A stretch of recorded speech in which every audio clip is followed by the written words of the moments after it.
Welcome back to Combat Mission, where we're going to take a dive into the scenario editor.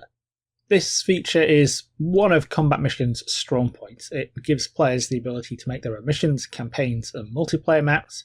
It's useful for testing out units, looking at formations and terrain. It's a really powerful tool. There's a fair bit out there already about the editor. In fact, every CM game comes with a scenario design AAR written by John Snowden, which is an excellent resource, but there's always room for more. What I'm going to do in this little series is make a scenario and walk you guys through what I'm doing. Obviously, starting out, we have a lot of options, and while it's entirely possible to just dive in and make a mission, it's usually a better idea to nail down what you want to do before you start. What kind of scenario do we want to make? Who's it for? There's nothing wrong with making something for our own enjoyment, but if other people are going to play it, then we need to think about what we want their experience to be like. So we could make a scenario that presents a tactical problem to be solved, or we could make a scenario that showcases a particular weapon system, vehicle, or formation. We could make something that's designed to be played from one side, or balanced so that it can be played by both. Another important choice is whether we want to do something historical or make something up. With historical scenarios, there's a good chance that a lot of the groundwork is already being done. We can find maps or aerial photos to help replicate the terrain. We can fill in our forces and objectives by doing some research. But historical accuracy is not necessarily fun. Battles can be one-sided, they can be boring grinds, they can have elements that aren't easily reproducible in Combat Mission. And that might be something that you want players to experience. You might want to say, look at how tough this battle was. And some players might appreciate that. Others might want to know that they're in for a rough time before they commit a lot of time and effort into a scenario. So making something up is always an option. Whether it runs on rule of cool, meme value, or it sits on the more historical and realistically plausible side of the scale. This way, you get a lot more freedom, but more freedom can also make it easier to lose focus or insert something that might break some players' immersion. Whatever it is that you decide to do, the best advice has got to be to start off simple. You can always layer more complexity on later, and if you're making a scenario for other people to play, be upfront about what the mission is like. That doesn't mean putting spoilers in the description, but when you boot up a scenario, it's nice to have some idea of what you're getting into. For our scenario, obviously I want something that's going to hit a lot of the capabilities of the editor, as well as being small and manageable.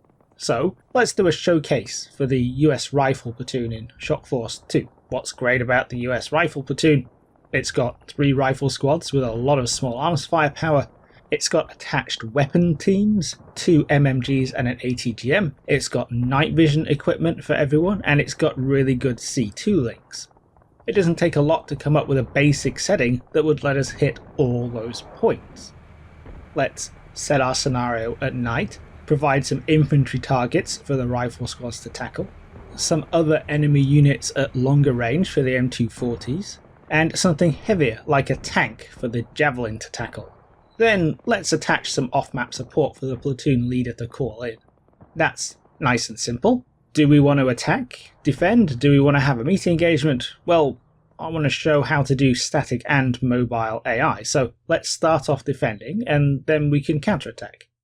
Let's say our infantry platoon is out on patrol and they bump into a red force. Part of this red force is going to try and advance on them at relatively close range. That'll provide some targets for the infantry squads.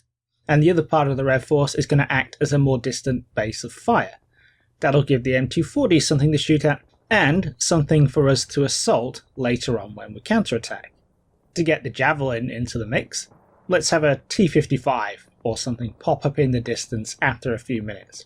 We don't want this to be super effective, but we want to make it enough of a threat that the player has to Javelin it before they can conduct their assault.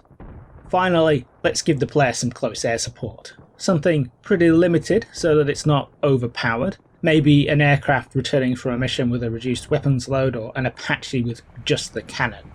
And we'll have that arrive maybe halfway through so that the player has a way to deal with the tank if the Javelin team hasn't managed it for whatever reason. Or they can just use that air support to soften up the enemy base of fire.